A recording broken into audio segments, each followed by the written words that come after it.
A lot of interest, more than we anticipated, because doctors are a little bit, we're outside of their field. But there was interest in further research. And what we do need, though, is funding, because there were sources that were, there was somebody out in Westchester who was really interested in funding to get an Alexander teacher. I don't know what the basis of the meeting was. Several years ago, we did a research study on breathing. We had positive results, but I was the only teacher, and we didn't have controls. This was Dr. Austin. He's a chest radiologist. It's also outside of his field of expertise. He's a chest radiologist, and he doesn't know much about respiration because of that. But anyway, he's been a student, and he's interested. When I told him, when I have people who ask me, who say, you breathe more easily. There's problems after they've had some Alexander lessons. So we thought of doing this research study. And we did it. We had positive results, but again, no controls, and I was the only teacher, and one other teacher. So we did it, repeated the study with, I think we had 8 or 9 teachers now, and with controls. That is, people who didn't have Alexander and Alexander lessons. We had very positive results.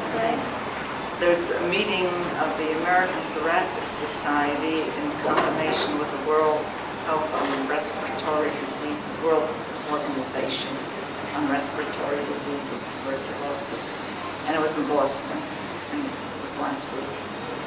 And we had a bulletin board that we could present the results of our study, which we did. And there was lots of interest. The doctors were really quite interested in it. We hoped that they'd be interested, but you never know. But they were. And there was some interest in doing more research, more extensive research, and they had suggestions how the research could have been, what we could have done, which is also important because we're coming at it green without any knowledge on how to do a research study like this. We got positive results. And people had 20 lessons in the Alexander technique, which for Alexander is minimal.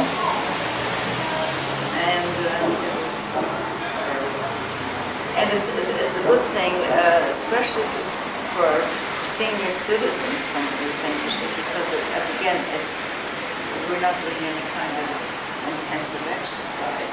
Most of the respiratory things that they do to improve breathing are very, like half an hour of kind of breathing every day, different kinds of exercises to strengthen muscles. And we're not talking about strengthening muscles. We're getting results without any real exercise, but the muscles get strengthened anyway. But mostly we're dealing with a release, not with the strength. The strength happens in the right way.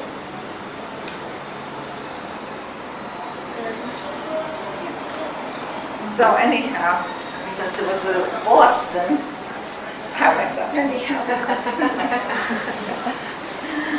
Okay, now we're going to do breathing today. I want somebody that I haven't worked on at all. And you people will know better than who I haven't demonstrated on yet. I've demonstrated on everybody already? I think so.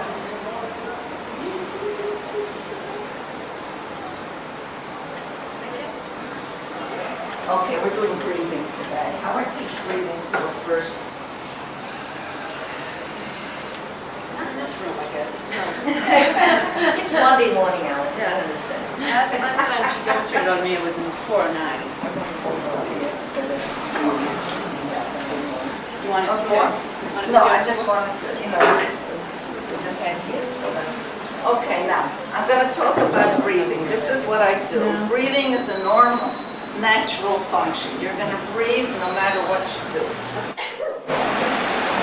So what we're talking about maybe is a different way of thinking about breathing. But breathing is something that you do to stay alive, and that's the kind of breathing we're talking about, not the fancy breathing that you do when you run a 4-minute mile or something like that. So now you're going to help yourself up onto the table, and when you're there, we're going to take this moment. Breathing is an exchange of gases. You're taking in fresh air, in quotation mark, you're taking in fresh air and giving your used up air, or the air that has more carbon dioxide. How fast you breathe, or the rate of breathing, is determined by the amount of carbon dioxide in your blood.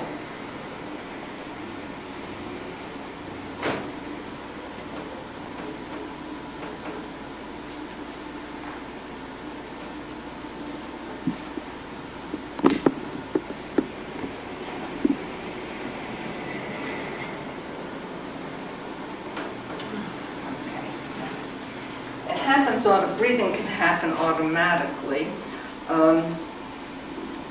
Boyle's law. I'm so glad. You're equalizing the pressure inside and outside. We won't go into that.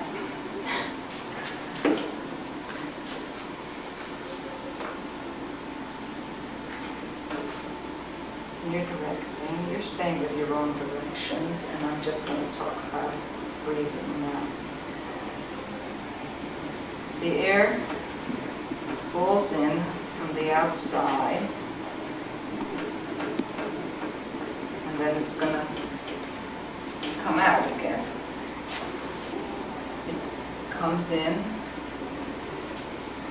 through your nose or your mouth, goes through the back of your throat, back of your mouth, into your trachea, the bronchioles, bronchioles, etc., into smaller passages. Then comes into your lungs, which fill the chest cavity, except for the little part that your heart occupies, the cardiac chamber. The air comes in through your nose and the trachea, etc., but they don't breathe. They're just passageways for the air to come in and to come out. Okay, now your lungs are lots of little sacs, tiny little bags that get filled up with air. They're surrounded by blood vessels, and that's where the exchange of gases takes place.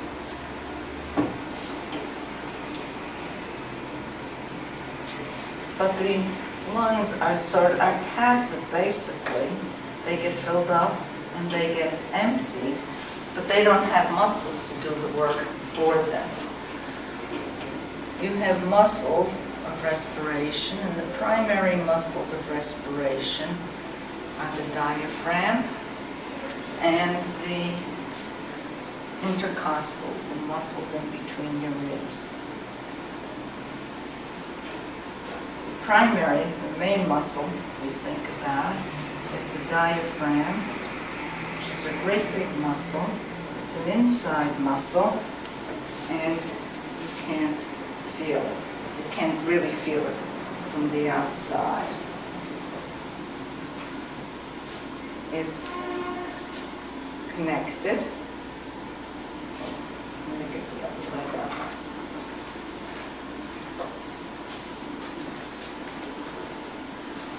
The diaphragm is attached or connected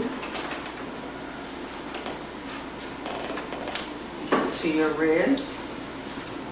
Start at the breastbone, your ribs, all the way around to the two floating ribs in the back and onto your spine in the back.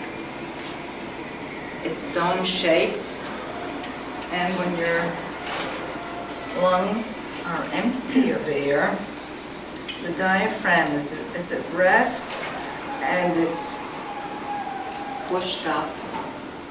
The dome of it is pushed up into your thoracic or your chest cavity. The lungs are empty of air. Now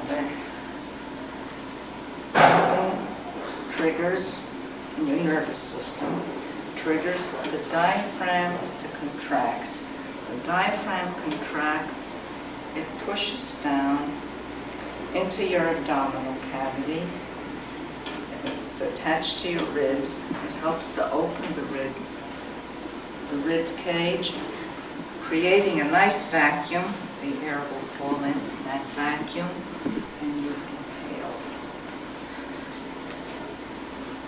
What muscles do is to contract, and after they contract, they let go. So your diaphragm is going to let go after it contracts. It pushes back up into the thoracic cavity. It helps to squeeze the air out of the lungs.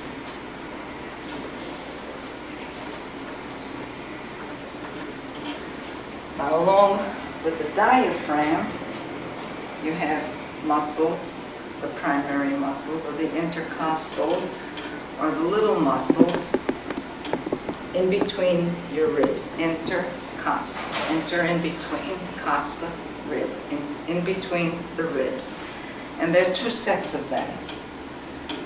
One set will contract when the diaphragm contracts, and it's going to help to expand or open your rib cage. Now when that set lets go, then the other set hops in or comes in, and they help to bring the ribs together again. So you're increasing the size or the expansion of your rib cage, allowing more and more space for the air to come in.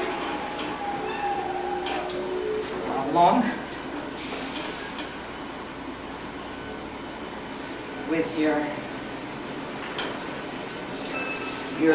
diaphragm and your intercostals, you also have abdominal muscles.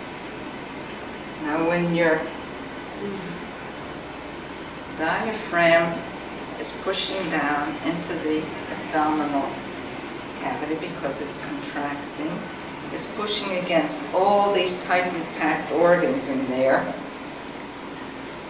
Your abdominal muscles let go so they can expand, and you push out. So that when your diaphragm contracts, the abdominals let go. Okay, then when your diaphragm lets go and pushes back up into the thoracic cavity, your abdominal muscles contract and help to take back the abdominal contents. Now, so what you're doing all this time is allowing your breath to fall in and to fall out. You don't have to work at this because all that happens, it happens very automatically. But you do have a lot of control, conscious control over how you breathe, because you can make yourself breathe fast, you can make yourself breathe slowly, you can take a deep breath, you can gasp, you can pant, you can do all of these things consciously if you want to. But we're talking about the breath that happens automatically. Now if you breathe up into your upper chest, that's shallow breathing. You have to do an awful lot of breathing. You have to breathe a lot to get in enough air to be well, to get enough. Shallow breathing. And because the air will come in this far and comes right out again. That's what you've done. If you breathe into the front of your rib cage, that's as far as the air goes. So your thought is that the air can fill all the way down to the lower back. That's where the lungs go. They fit that whole space, and they can be filled with air, and that's what you want. But it's a thought. You can't make it come in there. You're thinking about it.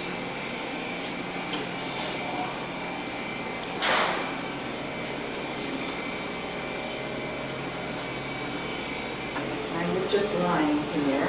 You're allowing that air to fall in and to fall out.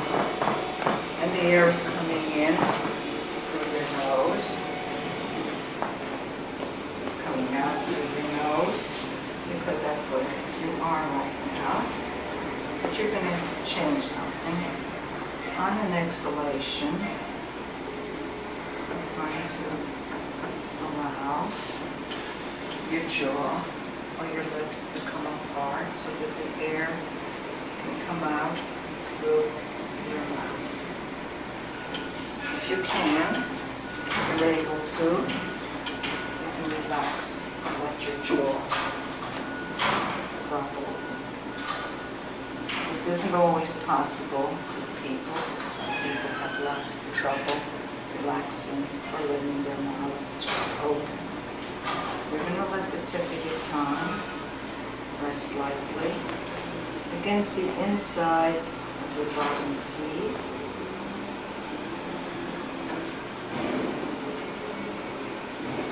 Relaxing your tongue so that it can just lie in the bottom of your mouth. You're opening the passageway for the air to come in.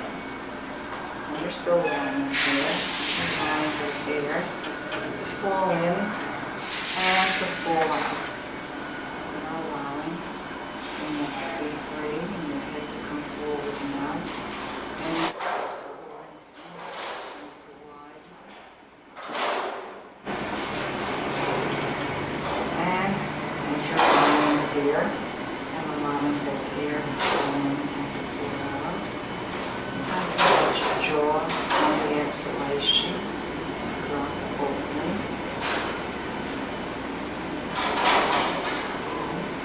And on the inhalation, again, you may let your lips come together. And on the exhalation, you're going to allow your jaw to open. Now, on this, if I have people who have problems with their jaws, I just tell them to let the jaw open and to let the air fall in and out through their mouths at this point, and to let the air fall out on the whispered ah. So that as the air comes out, it comes out easily, it flows out easily on that whispered ah. And you're just letting the air, you're just letting your air fall in, and you're letting that air fall out.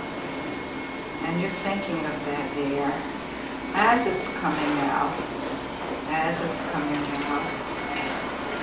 You're thinking of it as it's filling your whole head. It comes up all the way up through the back of your throat into your, as far up as your nose, and you're just thinking that because it may not be equal, just that high, but you're just thinking it up higher, and you're thinking of that air as filling your whole head, and as it comes up, it's going to hit the top of your head, and it's going to turn around and flow out through your mouth.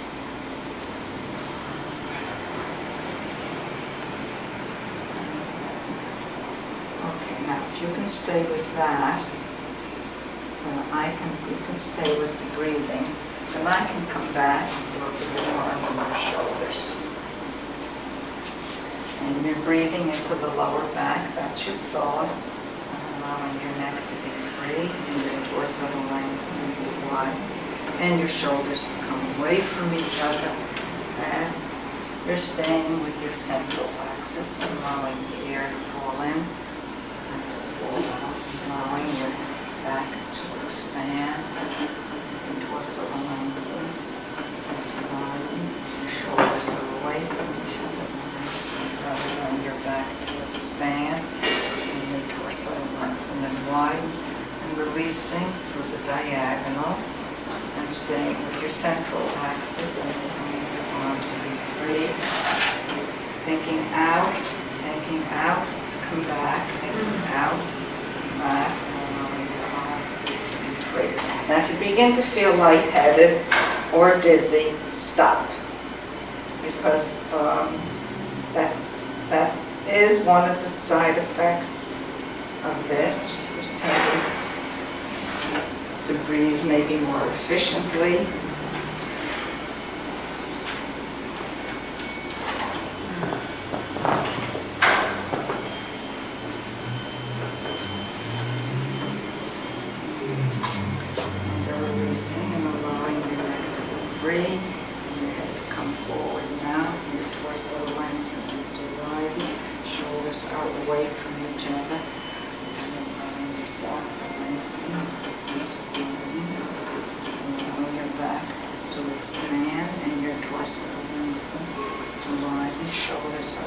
From each other, your fingers lead, and you're still staying with your neck that's free, your head that's forward now, and your torso that's lengthening and widening, and the breath that's flowing easily into the lower back, and you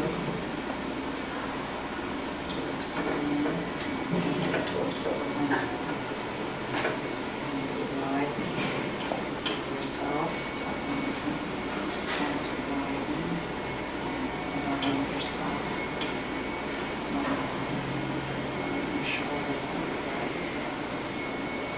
Still breathing.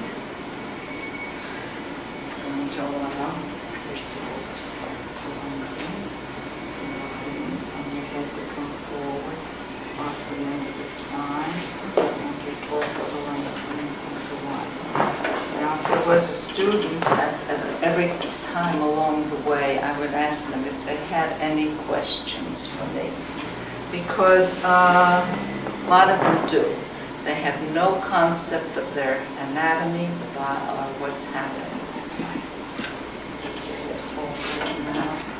And you're letting your fingers lead you around, take you around onto your side, and you're going to help yourself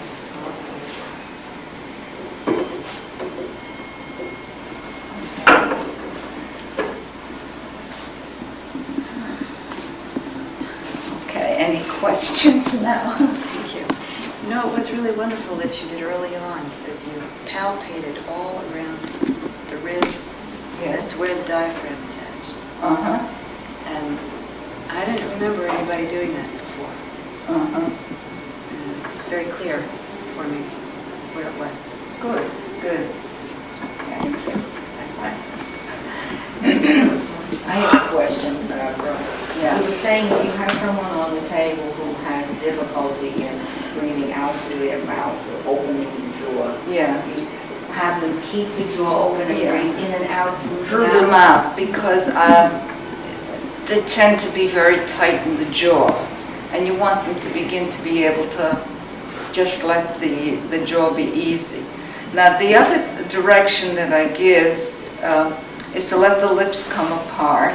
Also, if they feel that their teeth are glued together, their upper and lower molars, I tell them to make a little space between their upper and lower molars, because that just helps to release a little bit.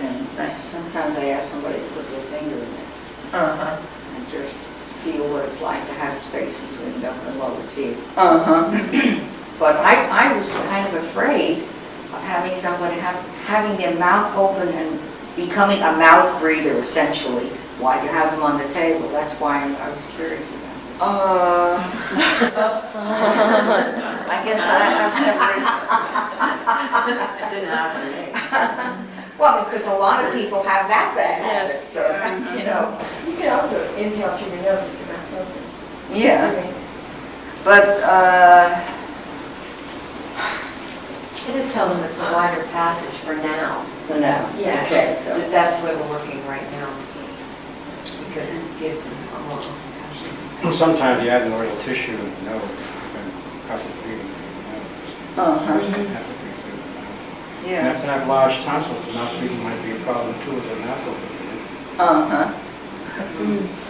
Well, what I'm interested in, because most people are very, very tight in the jaw. And they can't let their jaws drop. They just can't let the jaw drop open. You can tell them what you charge for a lesson. Yes.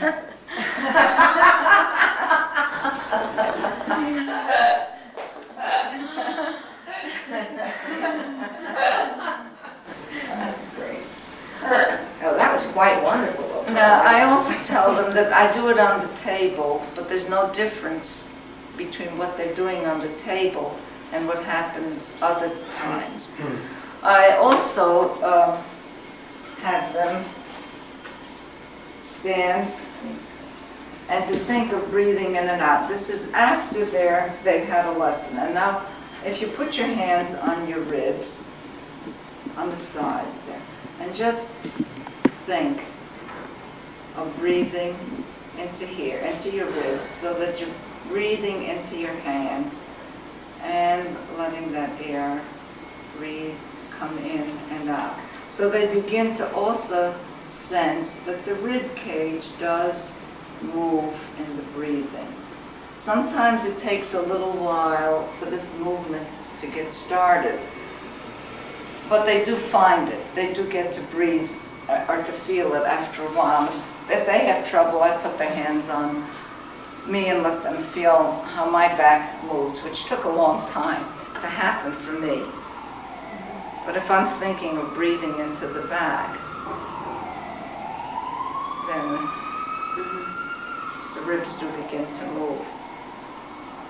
I don't know if they move other times, it's because I'm not conscious of it. But when I'm consciously thinking about it, then I can sense, yeah, that's moving into the back. But most of the time, you don't think about breathing, you're just breathing. So you just want, but if you do think about it, then it's something you can deal with all the time. You can think when you're riding in the subway. I also tell people that when their jaw drops open, that it's okay if it's just the two of us there. They don't need to worry about feeling like an idiot or looking like an idiot, because that's something they probably wouldn't do in the subway, but they might do it in the privacy of their own home. Okay? Thank you. Thanks, great. You know, one thing that struck me that was very wonderful about the way you did it, Carl, was that you did the whole lesson, and right from the beginning, you focused the student's attention really on the breathing, even as you were going through the whole table lesson, instead of sort of setting the student up and then focusing just on breathing. You know, that was really nice. It was a whole kind of organic thing that was happening. Yeah, well, that's what the lesson starts out. We're doing breathing today, and that's how we're dealing with that. That's what we're dealing with today. But it was completely incorporated in all the other table work that they would normally experience. It was really nice.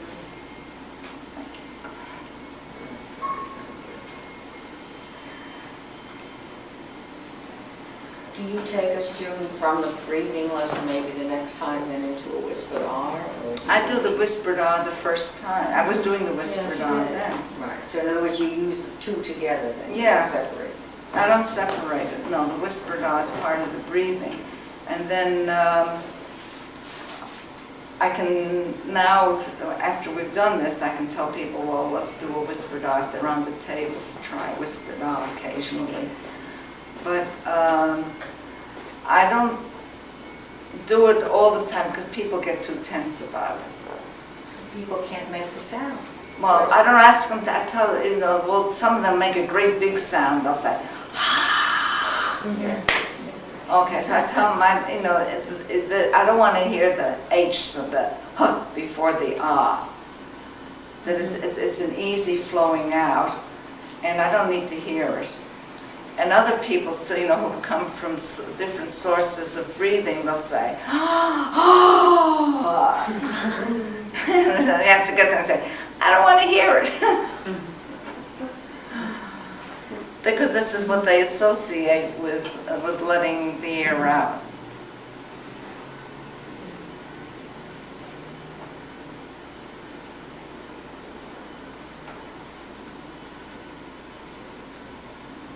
Okay, so that now if anybody wants to play around with this, and you can do it on, I do it on the chair too, after they've had table lessons, and I can talk to them about breathing into their lower back, and or even just walking or whatever, that they're breathing into the lower back, that the air just falls in, and that they can work with the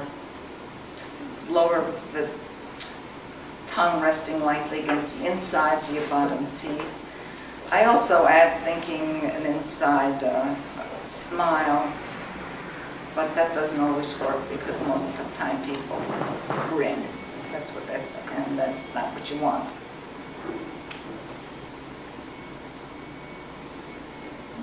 A lot of times they just giggle. Yeah, they do. But that's Then you good. got your smile. Yeah, but the giggling is good, you see, because that's a spontaneous release. It's not something, it's the forced thing that you don't want to deal with, don't want to think about. You should probably do something sort of active. Yeah. It's Yeah. gonna be Sitting and watching, yeah. Okay, why don't we do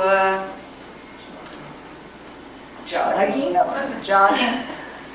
Walking, bending, stretching. We did something in Barbara's class that was really nice with the more beginning students, which was to just do activities and every once in a while just release a whispered ah. Mm-hmm. And it's really kind of wonderful Yeah. to coordinate with the monkey or something. Uh-huh. You just sort of experiment with that. Activities. I don't think that's exactly what you Yeah.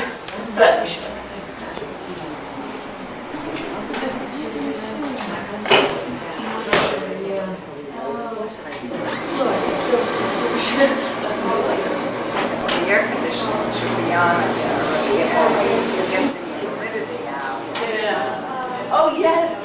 What's You're supposed to, this would be your turn to give me a lesson, but we can do it next week, because there's still 3 weeks after this. Say, yeah, I think that today would not be done. Yeah, it would be just besides that. Okay, so people can start working and doing something. Okay, now you teach. Yes.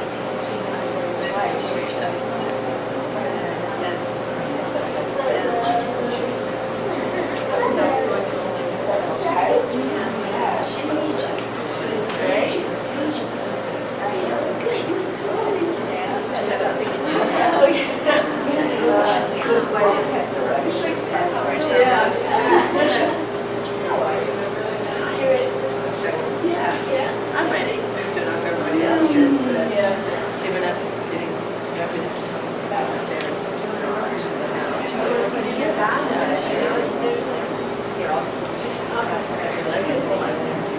Now, as you're going through this canon that ends with us running around, coming into this room, just doing these tilts, and the nature of it is you run out to go this way, you see you have to tilt this way first. So it's fine.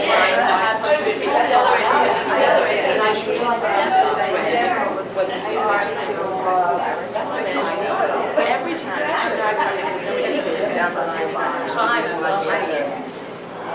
every time that she's like seconds to be into the group and she goes downstage with her, she runs out, she slams on the brake and she goes right. And her feet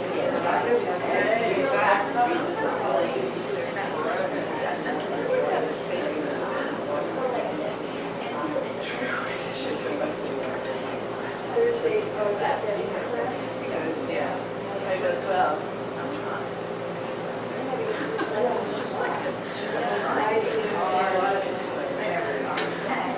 I'm so big in a way, you know. So I see these things.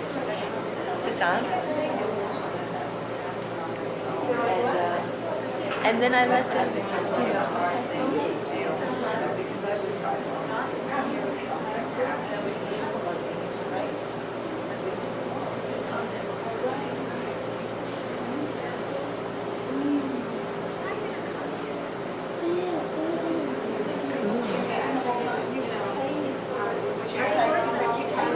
Yeah, now I can't. When I see these things, I just have to kind of let not affect me because then I get burdened down. Think about you breathing into your lower back. It doesn't matter what you're doing. Your breath is falling into your lower back. Because you don't want to mess with it out. It's just happening there. Or I can do a tape. However you want to do it. And falling down because you don't really Going back to think of it like a double lunge, so that you pick up something here and put it down there. Okay? Because that's, oh yeah, that's great.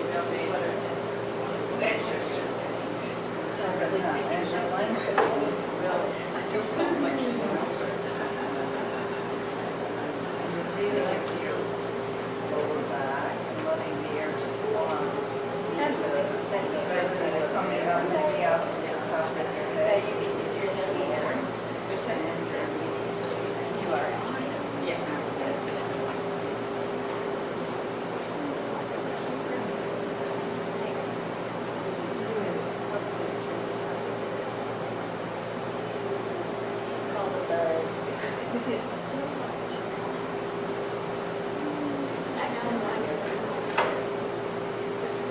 I think what I would want to stay with this. That's great. Yeah, she had said she was. I think in the fall. Well, I don't know if she's actually want to be I don't care. Why don't you like?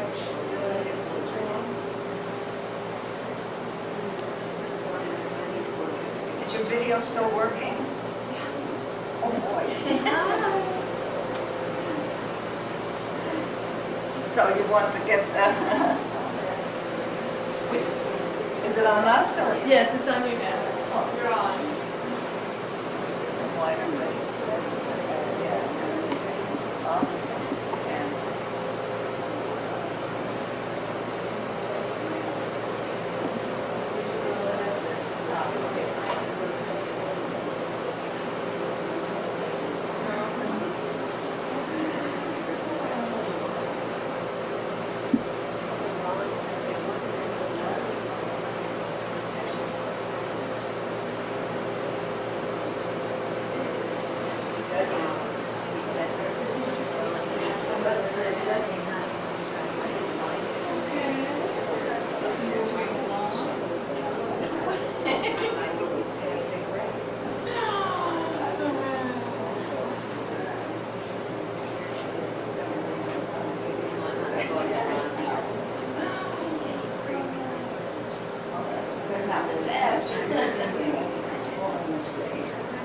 As you're exhaling, as you're exhaling, and that really keeps you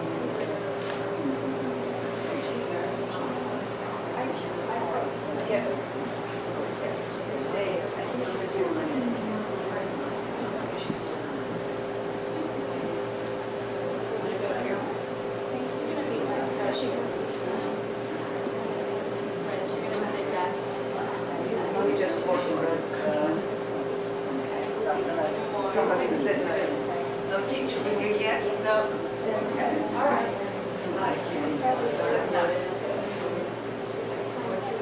You're thinking of it falling. There's nothing about it.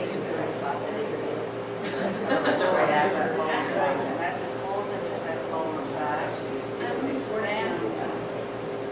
You should do my hands.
can make it wide angle, that way. Just to move it, it's not. Yeah, it's very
That's what we did.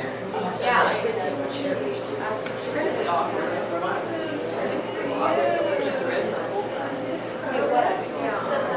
So I missed anything that well, except for the joy of watching she in this chair, which was so much but it was like considering how it's usually very dynamic. Right, it was a little slow pace. Like everybody was like you left and everybody said anymore. So then I just tried attacking the chair or something. And then she really began to attack this chair. Sorry, I missed it. The most interesting part was my demonstration of attention and at ease. What? You would appreciate because of Troy's. Oh, do you want to hear something? Going further in the conversation, what time when he was doing that?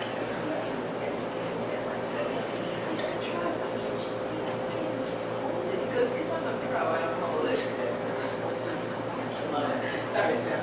Or John. I'll look here all day. I'm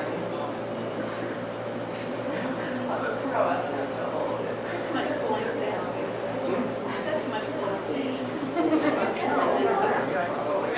I was very happy the other day, and I was talking. They never take me out. I want you to give me more away. And I said to her, no, I want you to do it. So it seemed to me like I'm doing, and I was. They said it's good, Jane. I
Yeah, I can just stick them on his knee. Yeah.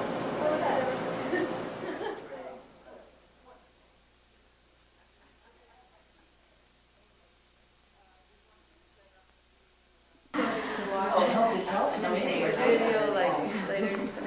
Okay, now the other thing I ask people, this is like I would do a first lesson in my home, when I give a private first lesson. So the first thing I ask anybody is, what brings you to the Alexander technique? Well, a friend of mine at Greenpeace has been studying this, and I had a car accident 2 years ago and I basically broke my neck.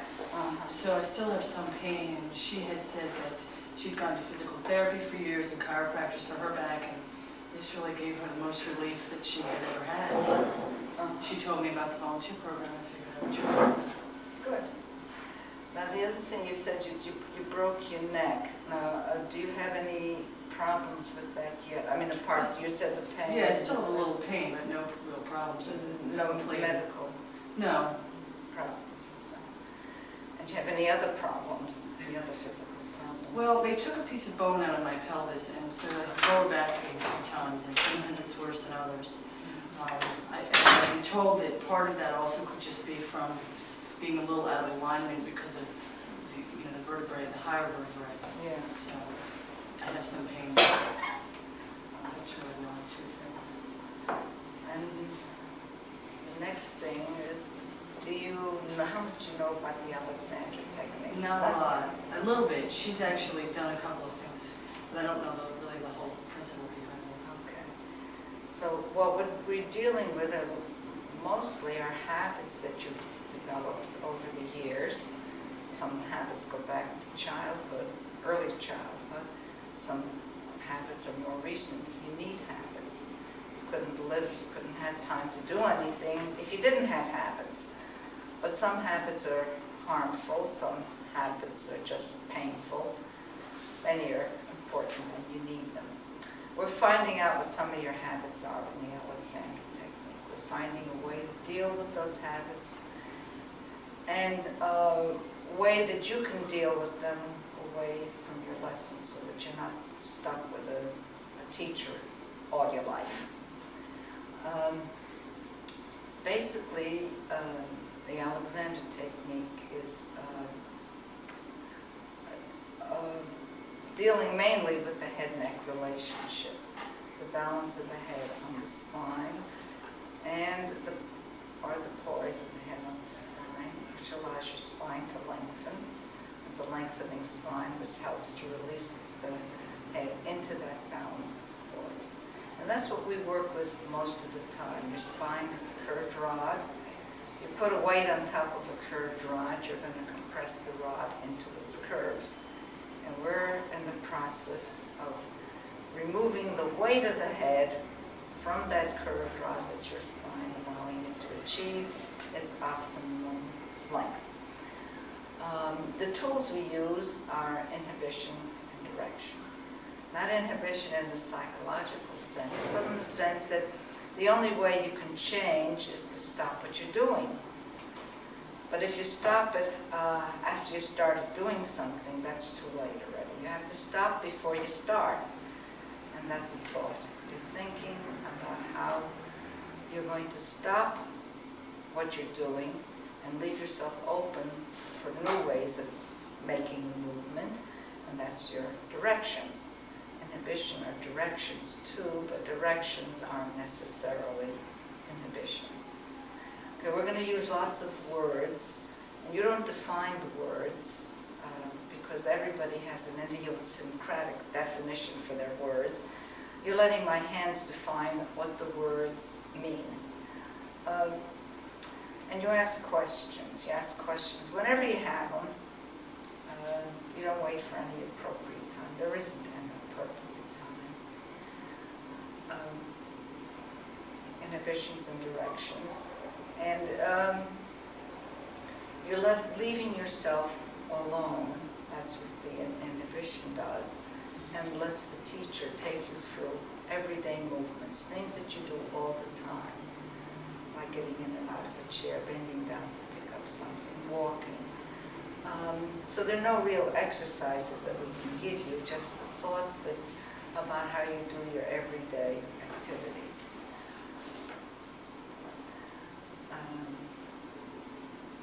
I'll tell you about Alexander later on because that just sort of takes time now. But we can get started right away. I start on the table because I find that the best way to get people organized. The other thing I should tell you, if you feel anything at all, it's very subtle. You're not trying to feel anything. You don't know what you're going to feel. I let you know that something happens. When I say that's nice, that's good, that's beautiful, it just means that something happened. It's not a value judgment, nice, good, beautiful, because we're not interested in being right. We're just interested in something happening and knowing what it is. If the feelings are subtle, and you may not feel them, but after a while, somebody says, gee, that's nice, that's good, and that's beautiful. After a while, you say, oh, that's what that queer thing was that I was feeling, and that was nice, that's good. So that you begin to know. The technique is not a painful technique. If something hurts, I need to know. I only know what I feel. I can't feel your pain. So you have to let me know if something hurts. If it feels odd, that's usual, because it's something that you haven't felt before. It'll be odd, but it shouldn't hurt. I think I've gotten the essential basics across. At the moment, you can ask questions as we go along. There's no right time, you just ask them. Okay, so I start on the table, and I'm going to get you up with my head here. Yeah. Yeah. Okay, you come around and center yourself, and okay. Sit or lay back. You need to move back just a little bit. I think that may be too much. Okay, that's good. And you'll let me take you down, and I'm going to say words to you, and you're going to listen to the words, and you're going to repeat the words to yourself as I say them to you. But